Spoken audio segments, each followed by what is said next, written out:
Welcome to the Explainer. Look, if you've been tracking the latest regulations, you already know carbon accounting is no longer just a PR exercise. It's hard data now.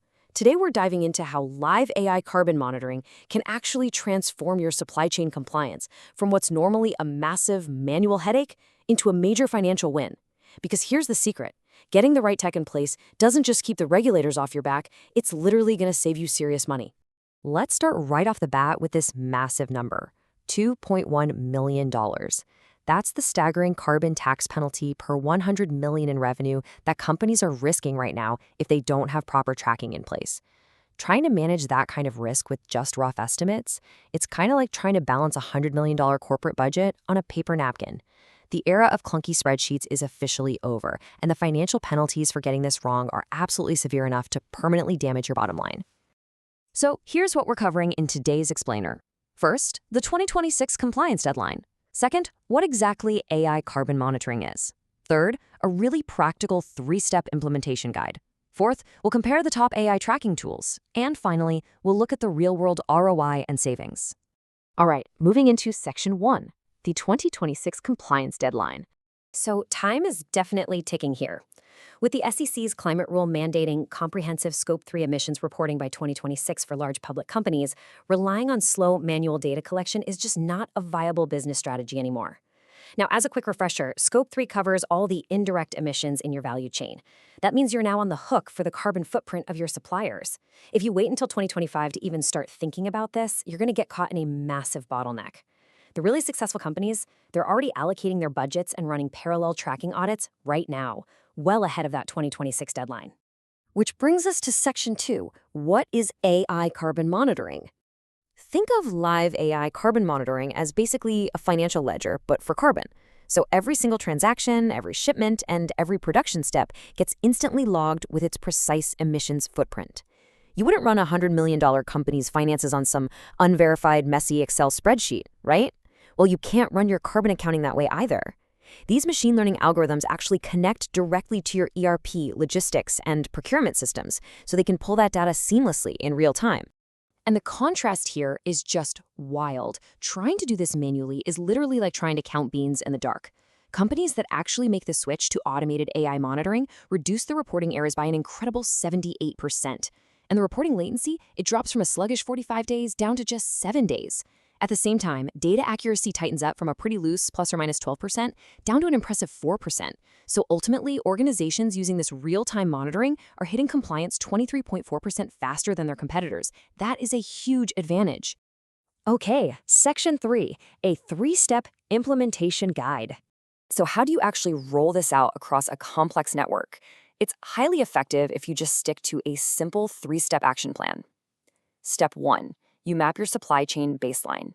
You do this by exporting your ERP vendor list and categorizing direct and indirect scopes using standard EPA or IPCC databases. Step 2 is absolutely crucial. You have to configure tools strictly via automated APIs. A big warning here.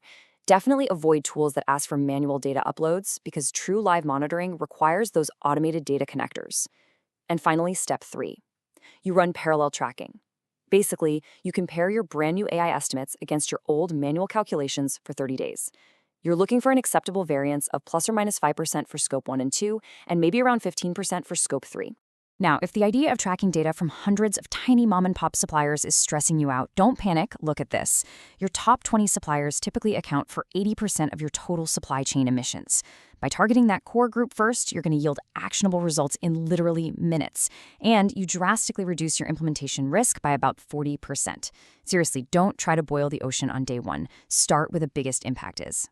Moving on to Section 4, comparing AI tracking tools. When you're evaluating your options, you'll see that different tools serve different needs. For most mid-market manufacturing companies, CarbonTrack Pro offers a really fantastic balance. For $45,000 a year, it gives you full API access and SEC-ready reports. Now, if you're in retail or e-commerce, EcoChain AI at $28,500 might be your sweet spot, though you should note its API access and scope coverage are a bit more limited. Meanwhile, massive enterprise clients who have those super complex multi-tier supply chains, they can easily justify GreenSight's $89,000 price tag to get custom machine learning models and Tier 4 network coverage. Oh, and here's a quick pro tip for you. Always factor in hidden costs. You'll definitely want to budget an extra 5 to 25 grand just for API integration development. Finally, Section 5, Real-World ROI and Savings. Let's look at a real-world example of a $450 million revenue automotive supplier. By putting live tracking in place, they successfully identified 3 high-emission logistics routes that they were previously completely blind to. So they optimized those shipping routes, and guess what? It reduced their Scope 3 emissions by 18%. They invested $68,000 upfront, but that yielded $210,000 in annual fuel savings alone. And when you add in the $145,000 in avoided carbon taxes, they saw a massive 287% return over 3 years. That is a lightning-fast payback period of just 14.2 months. And you know what? That automotive example totally wasn't a fluke. Across major industries, from manufacturing and tech to retail and agriculture, the initial implementation costs are very quickly eclipsed by the annual savings. On average, across all these sectors, companies are seeing incredibly fast payback periods, usually averaging somewhere between 16 and 22 months. So implementing AI monitoring literally pays for itself in under 2 years. It's a complete no-brainer. This is really where we move from playing defense to playing offense. Once your system is live and integrated, you aren't just looking backward and reporting history, you're actively leveraging predictive analytics. You can use dynamic routing, where the AI actively suggests lower emission shipping options in real time. That can save you 8 to 12% on transport emissions right off the bat. You can use automated supplier scoring to flag high-emission vendors so you can renegotiate with them. You can even set up carbon budgeting, which sends automatic alerts to your department heads the exact moment they hit 80% of their allocated emissions allowance for the quarter. But there is a golden rule here when managing compliance, and that is absolute transparency. Look, you will inevitably have some data gaps, especially from smaller suppliers. But you must document all your assumptions and never, ever, secretly backfill missing data with estimates. If you absolutely have to use an industry average emission factor, you need to label it clearly with its confidence intervals. Regulators are looking for honest, auditable ledgers, and they will severely penalize any undisclosed approximations. So, we've seen those massive $2.1 million risks. We've talked about the sluggish lag of manual audits, and we've walked through the proven 14 to 22-month return on investment when you automate your carbon ledger. You now have the tools and that clear 3-step roadmap to get started today, starting right there with your top 20 suppliers. Given the fast-approaching deadlines and the profound operational savings sitting right there on the table, the only question left for operations leaders and executives is this: will your supply chain data be SEC ready by 2026, or is your bottom line going to be left paying the ultimate price?